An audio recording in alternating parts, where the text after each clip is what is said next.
How's it going, team? Now, I just want to run through some of our results for last week, NFL Week 1 on the Bet with Ray service. So we went a 6-6 week, came out basically bang on break even there. Not the best week that we were hoping for.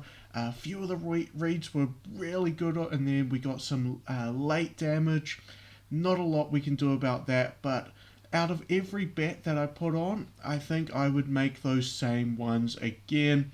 Let's kick it off. Thursday night, we took the Rams on the win.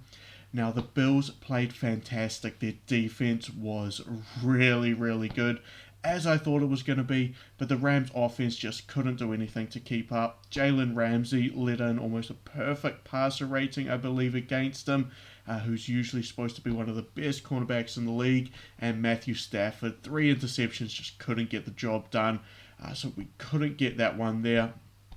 On Sunday, Eagles -4 was looking terrific for the entire game. And then the Lions came back late. The Eagles were up by as much as 17, I believe, at one point. The Lions came back right at the end of the game, scored a touchdown in the last couple of minutes, and the Eagles ran the clock out. So the Eagles won by 3. So we lost that one there, missed it by a point.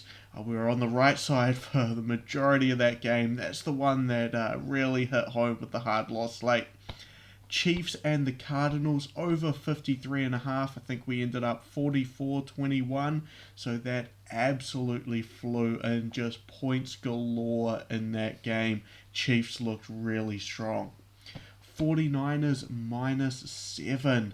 Now this one is kind of tied into one of the other bets that we had on this game for something that happened. So 49ers were up 10-0, was looking really good.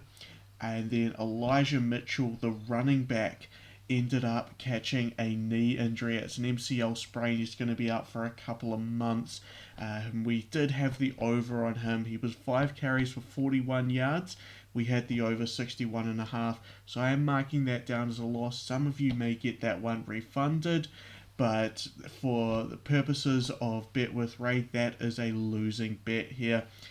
Once that he went down, the whole game plan just changed, and the 49ers couldn't keep up with the Bears. The Bears managed to come back. The whole game plan was centered around Elijah Mitchell and Deebo Samuel. So once he went out, not a lot you can do there. Steelers +6.5. Now this one went to overtime 20 all, so we basically won that bet as we went into the overtime. The Steelers did manage to get a field goal late, so a win for the Steelers outright, so easily covering the +6.5. Ravens -6.5, never in doubt. 24-9 it ended up after the Jets scored late, but the Ravens were in complete control on the scoreboard, at least, for that game. Now, Alvin Kamara over 90.5 receiving and rushing yards. Kamara didn't look great. He's actually he's pulled an injury during that game as well, so he's going to be questionable moving forward. So that would have hampered his game a bit, but Dennis Allen just did not want to go to the ground game. Really, the Saints didn't impress me too much week 1, especially their defense. We were expecting big things from that defense this year. Wasn't what we were expecting for week 1. So unfortunate there, but I will take the learning curve. Adam Thielen on the touchdown. Now he had a couple of looks in the end zone, but Kirk Cousins just didn't look his way. It was a value play at the odds on something he's hit well over on 50%. So I'll still take the value again with Thielen there. He didn't look like he'd lost a step. James Conner over 28.5 receiving yards. Now this one came in nicely. I believe he ended up on 33 or 35 yards. So that one came in. What do we have? Kyler Murray looked his way a few times, and Conner managed to get it done.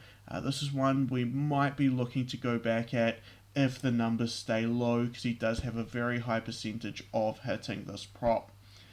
The Bucks and the Cowboys Sunday Night Football. We took the under 50.5. The game ended 19-3.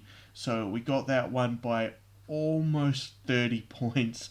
That was a nice easy cash on the under. And then the Monday Night Football game, Broncos and the Seahawks, we took Big Albert O over 28.5 receiving yards. I believe he ended up with 33 or 34 yards in that one, catching a late pass to get him over the line. But he was open on quite a few plays. Russell Wilson just didn't quite look his way a lot. He had about 6 or 7 targets, caught 5 receptions out of it. So if this number stays low, again, this is another one we'll be looking at going back to the well on, depending on the matchup. But there you go. So 6-6 for week 1, a break-even week there. But week 2 is here. Week 2 is one of my favorite weeks to bet on for the entire NFL season, because this is where we're going to catch the overcorrections from the bookmakers. Everyone thinks what happened in week 1 is important, but you need to read between the lines. Some were aberrations, some were just well-planned game plans. So let's get after week 2. Cheers, guys.